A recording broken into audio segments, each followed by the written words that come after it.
మోకాళ్ళ మరియు నడుము నొప్పులకు చిన్న ఇంజెక్షన్ ద్వారా పరిష్కారం. డాక్టర్ ప్రకాష్ గుడిపూడి, 18 సంవత్సరాల అనుభవం. సంప్రదించండి. Elite spine and pain management centre, Manikonda, Hyderabad. NTV ప్రేక్షకులకు ముందుగా గణతంత్ర దినోత్సవ శుభాకాంక్షలు.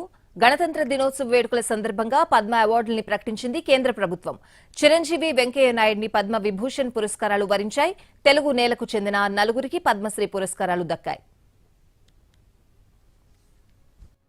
విభిన్న రంగాల్లో విశిష్ట సేవలందించిన 132 మందిని ప్రతిష్టాత్మకమైన పద్మ పురస్కారాలు వరించాయి. ఈ ఏడాది 110 మందిని పద్మశ్రీ అవార్డులకు ఎంపిక చేసింది కేంద్ర ప్రభుత్వం. అలాగే 17 మందికి పద్మభూషణ్ పురస్కారాలు దక్కనున్నాయి. తెలుగు నటుడు చిరంజీవి, నటి వైజయంతిమాల, వెంకయ్య నాయుడు సహా 5గురిని పద్మవిభూషణ్తో సత్కరించనుంది. కళారంగం నుంచి కొణిదెల చిరంజీవి, వైజయంతిమాల, పద్మ సుబ్రహ్మణ్యంలకు పద్మవిభూషణ్ అవార్డులు దక్కాయి. ప్రజా వ్యవహారాలలో వెంకయ్య నాయుడుకు, సోషల్ వర్క్ విభాగంలో బీహార్కు చెందిన బిందేశ్వర్ పాఠక్లకు పద్మవిభూషణ్ అవార్డులు ప్రకటించింది కేంద్ర ప్రభుత్వం.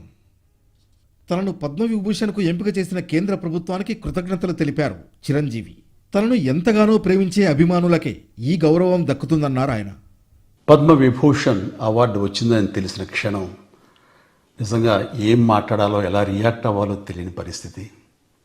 మన దేశంలో 2వ అత్యున్నత పౌర పురస్కారం పద్మవిభూషణ్ లభించినందుకు నాకు నిజంగా చాలా సంతోషంగా ఉంది.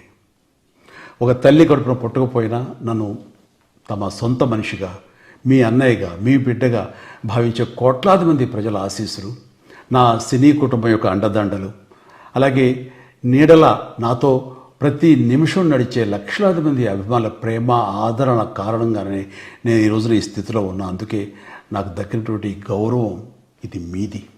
నన్ను ఈ ప్రతిష్టాత్మకమైనటువంటి పద్మవిభూషణ్ అవార్డుకి ఎంపిక చేసిన భారత ప్రభుత్వానికి, గౌరవ ప్రధాని శ్రీ నరేంద్ర మోడీ గారికి నా హృదయపూర్వక కృతజ్ఞతలు. జై హింద్. కళారంగం నుంచి నటుడు మిథున్ చక్రవర్తి, గాయని ఉషా ఉతప్, దివంగత తమిళ నటుడు కెప్టెన్ విజయకాంత్లకు పద్మభూషణ్ పురస్కారాలు దక్కాయి. అలాగే వాణిజ్యం, పరిశ్రమల రంగంలో తైవాన్కు చెందిన యువాంగ్ లియూకు పద్మభూషణ్ ప్రకటించింది ప్రభుత్వం. సాహిత్యం, విద్య, జర్నలిజం రంగంలో మహారాష్ట్రకు చెందిన మర్మంజీ ఎన్ కామా, కుందన్ వ్యాస్లను పద్మభూషణ్ అవార్డులు వరించాయి. తెలుగు రాష్ట్రాల నుంచి 4 పద్మశ్రీ పురస్కారాలకు ఎంపికయ్యారు. ఆంధ్రప్రదేశ్ నుంచి హరికథా కళాకారిణి ఉమామహేశ్వరి, తెలంగాణ నుంచి యక్షగానం కళాకారుడు గడ్డం సమ్మయ్య, బుర్రవీణా కళాకారుడు దాసరి కొండప్ప, వేలు ఆనందాచారి పద్మశ్రీ అవార్డులకు ఎంపికయ్యారు. ఫ్రాన్స్కు చెందిన కిరణ్ వ్యాస్కు యోగాలో, పియర్ సిల్వేయన్ ఫిలియోజత్కు సాహిత్యం, విద్య రంగాల్లో పద్మశ్రీ పురస్కారాలు దక్కాయి. అలాగే సైన్స్ అండ్ ఇంజనీరింగ్ విభాగంలో మెక్సికోకు చెందిన రవిప్రకాష్ సింగ్, ప్రజా వ్యవహారాల్లో పపువా న్యూగినియాకు చెందిన శశీంద్రన్ ముత్తువేల్ను పద్మశ్రీ వరించింది.